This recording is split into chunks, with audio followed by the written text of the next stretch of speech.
Hey there, folks. Welcome to a special episode of The Faithful Skeptic. I'm not going to talk about the news today because I want to talk about something other than Trump and and a subject that I have been very interested in for a long time has come up a couple of times over the last few days, brought up by various people that I follow in various platforms, so it seemed like a good day to talk about it. And that is, the title of the episode is Creation versus Evolution, the most important stupid question you'll ever ask. So why would I put it that way? I put it that way because these two ideas are very important.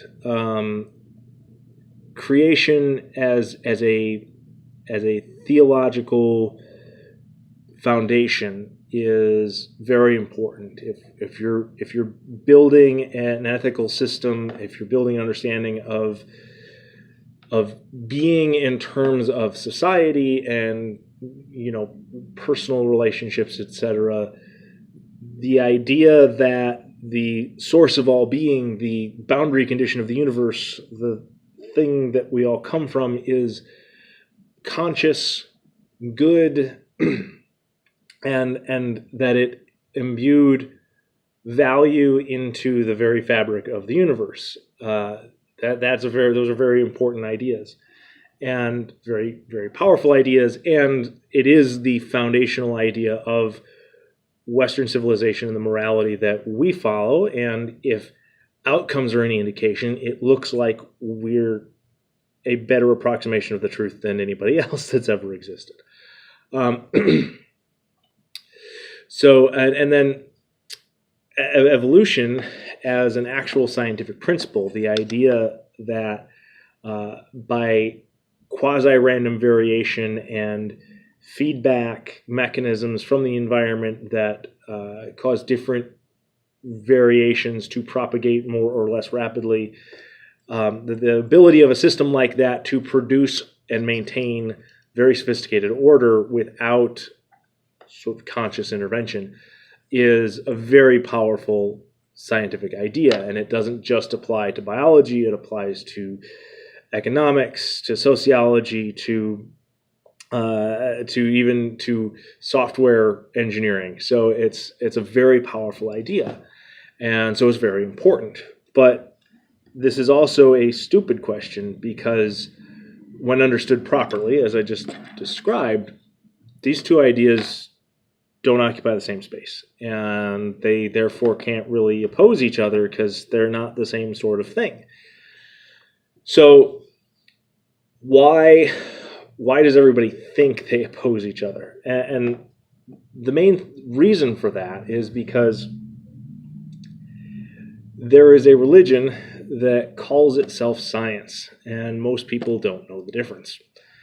So that religion is basically atheistic materialism. And it's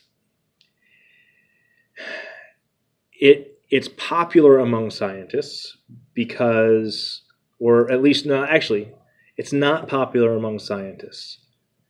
Science is popular among atheistic materialists because basically, one of the basic assumptions in doing science is you have to assume that anything that you can't measure or control is not going to affect your experiment. That's like one of the most basic assumptions you have to engage in if you're going to do science. And it's easy to take that necessary assumption and conflate it with truth and say that because we can't account for God in science, therefore he does not exist. I think that's a silly conclusion to draw, but nonetheless, it is a popular philosophical outcome. And what most people think about when you say the word evolution is not the scientific principle of adaptive evolution, but rather an alternative creation myth about pond scum getting struck by lightning, and eventually the fish grows legs and crawls out of the swamp, and you get people. It's just a story. It's not science. It's a story written more recently than Genesis. It is a story written by scientifically literate people, which Genesis was not, and it is a story that attempts to integrate certain actual scientific data into it, which again, at the time that Genesis was written, such scientific data didn't exist, so there's no reason for it to be integrated into the story. So what that means is that the proper arena for this debate is not science. So if we're trying to debate creationism versus evolution in terms of science, we're not doing the right thing, because it's a fundamentally unscientific question. The idea of why is there a universe is a fundamentally unscientific question. What happened 14 billion years ago? It's actually a fundamentally unscientific question, because you can't measure and control it, and you can measure and control things and then extrapolate, but you're extrapolating to the point of ridiculousness. And if you were in any science other than cosmology, you would be laughed out of the academy. So we can't have this debate in the realm of science, because it doesn't belong in the realm of science. It belongs in the realm of apologetics. This is a debate between two different theologies. It's a debate between, do we believe that the universe is the product of a supreme mind, or do we believe that the physical universe is the only thing that exists? And that's a debate that has existed a lot longer than the theory of evolution. So one of the ways, however, we can use science in this debate, though, because while the appropriate place, if you're going to decide between, do you believe in creation or evolution, quote unquote, the appropriate place to make that decision is in the realm of theology. You can use science to steer that conversation back into the realm of theology where it belongs. And so let's talk about the story, that alternative creation myth. So it's basically the idea behind it was that we're going to tell this story and we're going to connect up to real scientific data that doesn't mesh too well with the traditional interpretations of the book of Genesis. So the main one being things look really old. If you extrapolate current rates of erosion and things like that, mountain ranges have to be millions and millions of years old, and we find biological specimens buried in sedimentary rock that looks like it took a very long time to form. We find simpler organisms at the bottom and more complex organisms at the top in general, not always, and now there's debate about those phenomena, and you can try and spin a creationist story that also explains those phenomena, and Ken Ham does a great job of that. If you're interested, ask him. But I don't think that's not relevant to me personally. That the atheist creation myth does a better job of explaining those phenomena than the traditional, Ken Ham style interpretation of the book of Genesis. But that's just one data point.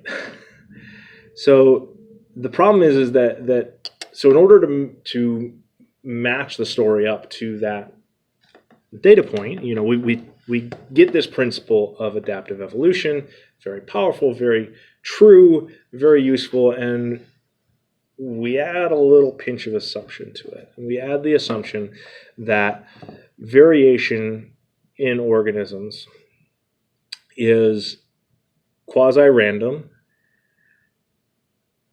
common, and unlimited. So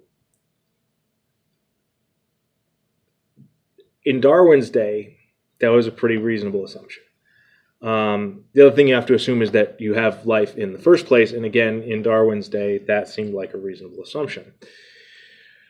The problem is that as we have learned more about genetics and the actual mechanisms of variation, it doesn't look like variation is unlimited or common or really random.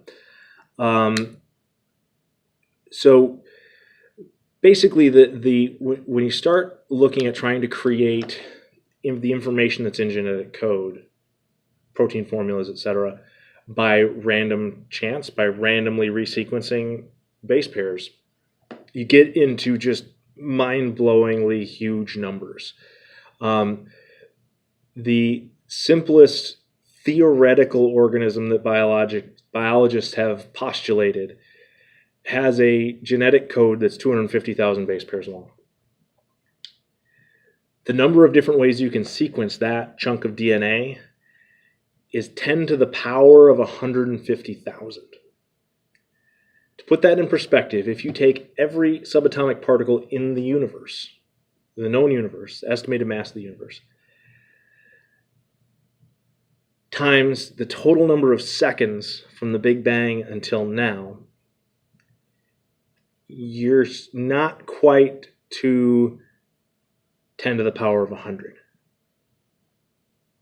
So to put that in perspective, so 10 to the power of 100, every subatomic particle in the universe for the entire age of the universe in seconds, 10 to the 100, the number of different ways you can sequence that chunk of DNA, 10 to the power of 150,000. So the idea that you're going to plop that down on a table and have a functioning organism, that's just impossible. And even if you back it down, even if you're only talking about one single protein formula, that one single protein formula, I did another calculation that if you took the entire mass of the universe, converted it to DNA, resequenced the whole thing 100 times a second from the Big Bang until now, the longest sequence that you could exhaust every possible permutation of is a little over 140 base pairs long. And as far as I know, that is not a particularly large protein. And so what does that mean? That means that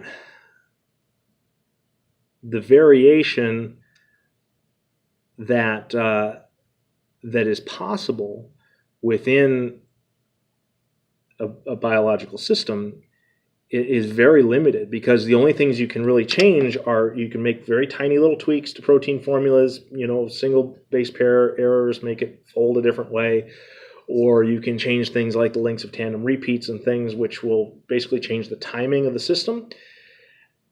And these can produce changes in the organism that evolution can act on.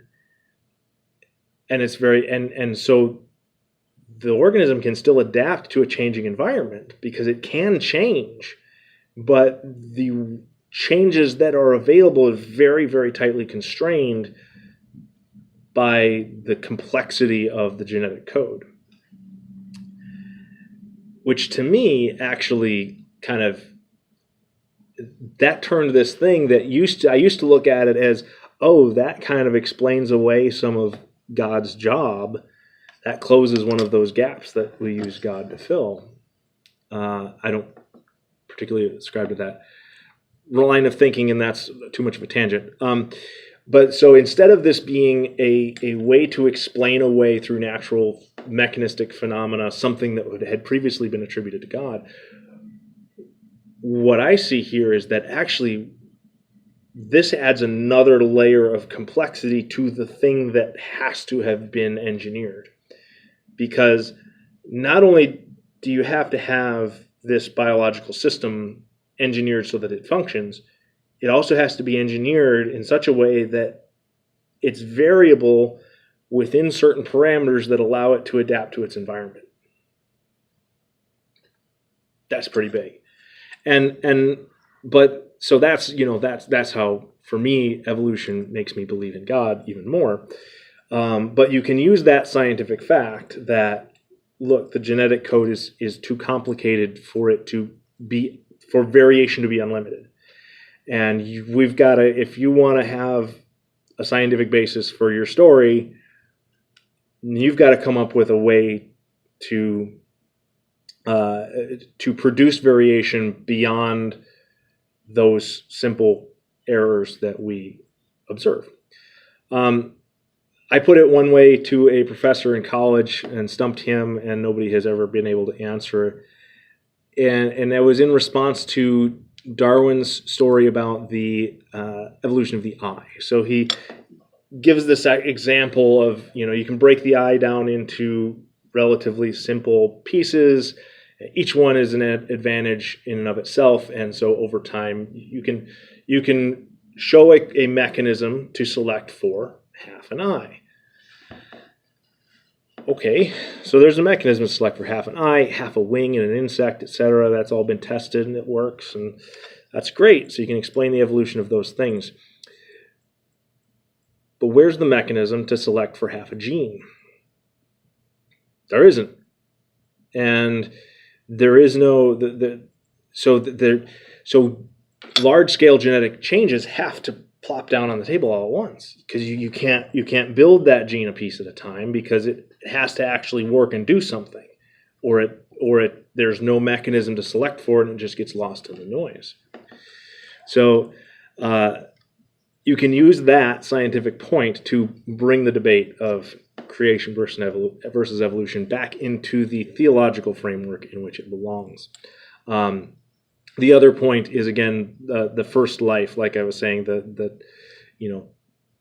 simplest life we can envision is still far more complicated than your computer or the phone that I'm recording this on. And the idea that system of molecular machines, chemical robots, your cells are being built and maintained by chemical robots. That's basically what it is. They are sophisticated, complex organic molecules that actually function as machines. They move and grab things and put them together and walk along filaments. It's very sophisticated, and that system can't just plop down on the table. So you can't win the argument in the realm of science. You can't prove that, those things that I just pointed out, that doesn't prove creation. It just shows that, look, science can't answer this question, because science can't explain the origin of information. Science can't explain the origin of will. So that's something that exists outside the measurable, controllable universe. So if we're going to talk about this, we need to talk about it in the realm of theology and not science. So I hope that helped. I hope that helped break this down into a more navigable form. And if you like this idea, like, share, subscribe, comment if you have anything intelligent to comment. I will try to read comments, and I will ignore obnoxious, stupid comments, but I will try to respond to thoughtful comments and good points, and I will probably make a video to respond to anything of that nature. So hope you enjoyed it. Like, share, subscribe, and I will see you next time.